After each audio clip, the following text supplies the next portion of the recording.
Hey guys, welcome back for another video. Today I got something that might look pretty familiar to you if you're on social media much at all. I know ads for something that looks exactly like this with a different name with an animal in it for 200 to 300% markup has been going around like wildfire. Well, you can get it direct, different name, same product, save yourself a lot of money. I've reviewed the earlier model of this. This is an all new generation. It's a digital mirror with dash cams, and depending on where you mount it, depends on the kind of vehicle you have. It could be tough on pickups, for example. You can have collision detection, parking avoidance, blind spot monitoring, that kind of stuff. But we're gonna unbox it here real quick, go over its features, install it in my car. I'm gonna show you its dash cam footage. It's got a 4K camera in front, 1080p in back now. Very cool. And it's all built into the mirror, so you don't have to see anything on your front window. I love that. Let's take a look in the box. All right, here we have the main unit. Got some plastic wrap in that. These are super easy to install because it just clips over your existing mirror. Got some adjustable rubber bands, I'm sure. Basically rubber bands. Nice foam mounts here, so it's not going to damage the front of your mirror at all. It's not too heavy. It's actually about the same weight as a normal electronic mirror in a modern car. Here's our front dash cam, and you can see to aim it, we've got a ball mount joint. So super easy there. Got some fuzz, I'll clean that off first. Speakers in the back, heat sinks here. On the top we have our connectivity. We've got a USB Type-C, an AV input, GPS input. AV is for your rear view camera feed, and a pop out for your micro SD card.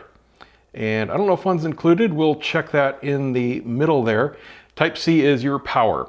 And depending on your vehicle, I'm also going to put a link down in the description to a super easy adapter. It doesn't work with all makes and models out there, but they do cover a ton of them, including mine. And it's a little adapter that allows you to plug into the back of your existing mirror, and it gives you a USB outlet right there behind your mirror. So all you use is a little, 6-inch cable or whatever to go between your dash cam of any brand, and your now built-in power right there at your mirror. So no running power wires are needed for a lot of vehicles anymore. But of course this will come with one, and you can just easily run it underneath and go to your fuse box or your USB port in your car or your 12 volt, whatever you got. And then the GPS is going to be a separate little dongle basically that you need to put in clear sight. So this would go just right in front of the mirror here on your window. As long as it can see out and get satellite coverage, you're all good. Ooh, that is a nice shiny mirrored glass. That actually looks better than the previous generation. This one looks like an OEM silvered mirror. That is just gorgeous. And you can see it's a perfect reflection. Of course, it's brand new and shiny clean. Look at that. Can't even tell. Very nice. The previous generation, I could tell it was a screen. Okay, at a very specific angle, I can see the bezel. It's about a 1/2 inch. That's what it looked like under the whole thing in the past. The main section here, though, you can't tell it's a screen. Just looks like normal mirror. Very nice. And on the bottom here, we have a button, probably for power, maybe for standby, switching modes, something like that, and a little microphone. And then nothing on the sides. Let's see what else is in the box. Yep, here we go. Here's our power adapter. Goes into a standard 12 volt socket. It has a USB pass-through on the back, so you can actually use this for other devices as well. And then a nice long 90-degree power cord for the unit if you need to use this. You can, of course, I'll put links down below also to a very easy universal hardwire kit. And then here is our rear view camera and its associated cable and a quick connect at the camera. And again, this is going to highly depend on your vehicle, exactly where you want to put this for best coverage. And then the GPS module, and that just sticks to your window. Standard little cable there. Easy enough to hide up in your headliner. And then here are the bands that hold it around your existing mirror. And a nice spudger tool, that's for just helping you tuck things underneath your trim. Oh good, we do have a card. Let's see how big it is. It is a 64 gigabyte. All right, well, that's about the bare minimum I would suggest for a dual camera dash cam, and I like that they include that. And then of course, instructions. All right, easy enough. Let's go ahead and get it installed. All right, I'm gonna run you through this setup real quick. It is easy. Let me turn on my interior lights for you.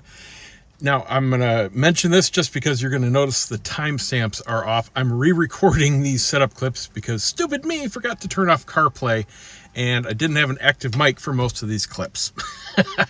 My bad. So install, super easy. You just make sure that the mirror clears the camera. I just had to shift my left a little bit from center, and you just stretch the rubber bands up or down, however you want, and wrap it into place. Holds it very secure, no issues there. All right, turn these back off so you don't see glare. Super bright, completely bright enough for use. You can swipe to switch between front or rear or split, and it splits either way, however you like it. By default, I'll go through the settings here, but by default, you're probably going to want to set this to rear camera just because you're going to be using it as your rear view mirror. So that makes sense. And one thing I have to note, and I only found this out on the road, is that the cameras are only 30 frames per second. Now that's totally fine for using as a dash cam. However, as using a real life rear view camera, I would have greatly preferred that rear cam to be 60 FPS. It's totally usable, but it's not on par with an OEM electronic mirror. Those are running at a higher refresh rate and simply looks more realistic. But again, this is totally usable. So if you tap once, you get your controls up. On the left is where you can adjust the preview window. This is just what's displayed on the mirror. It's recording the full frame, but you can set it to look like whatever you want. Now that's not super important for the front camera because you're not going to be looking at the front camera display. However, for the rear, that is important because you do want to use this again as your rear view mirror. So you don't want to be, for example, looking at the ground. So this allows you to, in software here, tilt it. Even though your camera is set up completely normally and recording the whole frame, you want to see what you want to see. So this is equivalent to moving your mirror manually, right? Pretty self-explanatory. And then on the right is the brightness indicator. Just crank it all the way up and you're going to get a very realistic display. You've got your digital compass over here. Shows also, because it has a GPS, you've also got speed, location, time, date, all of that stuff. Obviously mine isn't set right. That's all right. It does auto record and it shows you the clip timing here in the center, or the corner, I mean. So if we go into, press the home button here, this is our main settings screen basically. Dashcam takes you back to where you were. Smart driving are optional features. These are semi-smart features to give you blind spot detection, lane monitoring, and that type of thing. You really need your rear view mounted specifically to see the road very well. So it's going to depend on your particular vehicle if you can use those or if you even want to. Now, I'm going to give you a big note. They're third party and don't trust them like they would be built into your car. File Explorer is where you can view any files that have already been recorded, and the names are according to the date and time that they were recorded. Very easy to playback and find stuff here. There's also a dedicated playback app on the card. So when you insert the card into your computer, there's a text file with a website address to download that program, and that works very well. It doesn't convert them though, so you still can't edit very easily with them. What I suggest is if you do need to edit these on a computer, they're .ts files, convert them first to MP4 with VLC player. That works very quickly and perfectly. Camera settings. This is where we've got all the normal stuff. Defaults to the 4K in front, 1080 in back. Loop recording is the duration of the clips. I like the larger clips, just easier to work with. Frequency is your hertz. Put that back to 3. Here in the US, we're on a 60 hertz standard for the video. Collision detection sensitivity is if you get bumped or in a crash. This will automatically lock the current clip. Sound recording is if you want to use the built-in mic to the dash cam and record audio or not. Timestamp, you could put the time information on the video. Wide dynamic range is currently on, and that is simply giving you better contrast and picture quality. No reason not to have that on, in my opinion. Rear camera's preview is set to mirror by default, and that gives you the natural look that you would expect. If you disable that, you're going to have a flipped image. And then in system settings, set rear default. That is going to make this into a digital rear view mirror. I definitely suggest having that on. Volume is the volume of the beeps coming out of this.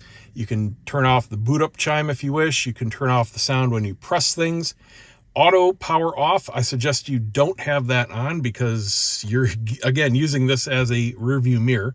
Auto screen off, same thing. No reason to have those automatically come off. Here in the US, we use miles per hour. You can set your time zone. GPS speed accuracy adjustment, you shouldn't need to use any of that offset. You're going to be set on the standard civilian GPS signal like anything else, and it's going to work out of the box here in the US. We're set to English, voice control defaults to high, and that is if you want to use the built-in voice commands. The manual has a list of everything you can have. You just say things like start recording, stop recording, lock clip, all that kind of stuff. Pretty intuitive once you see the list of what's available. And you can set the voice alert to male or female. You can display the speed and time on the video baked in if you wish, or turn that off if you need to for any reason. Satellite information just shows you how many it's connected to at the time. Wi-Fi information, that is for directly connecting the app. There is a phone or mobile app to directly pull clips, and that's very easy to do and use if you need to pull things after an event, for an example. But it's not like an action cam. Don't think that you're going to be using this to record your whole trip or anything. It's still a dash cam. And then, of course, we can format the card and factory reset it and see its information if you want to sell it. And that is it for settings. On the top, you got your power. You do need to make sure that it's always oriented to the left because there isn't enough room here once you plug in the rear cam for that right angle to go to the right. So unfortunately, you can't run all your wires in the same direction, but it's not a huge deal. And then you have your cable for your GPS also plugged in there. And of course, run these wherever you like. These here are just because it's temporary, just for the review. Normally, you wouldn't see those at all. So this is a really cool mount for the rear view camera that I haven't seen before. It's a Z mount. So you've got two different axes there. So you can literally put this in any position you need.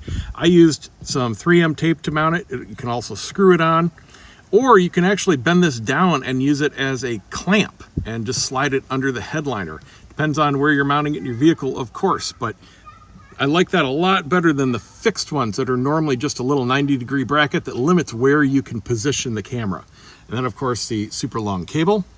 Now, on the rear view cam, you not only have the signal cable, but this red one. The red one, you tie into your reverse lights. Now, I'm not going to just for this test because I have to break down the entire rear panel here to get to my lights.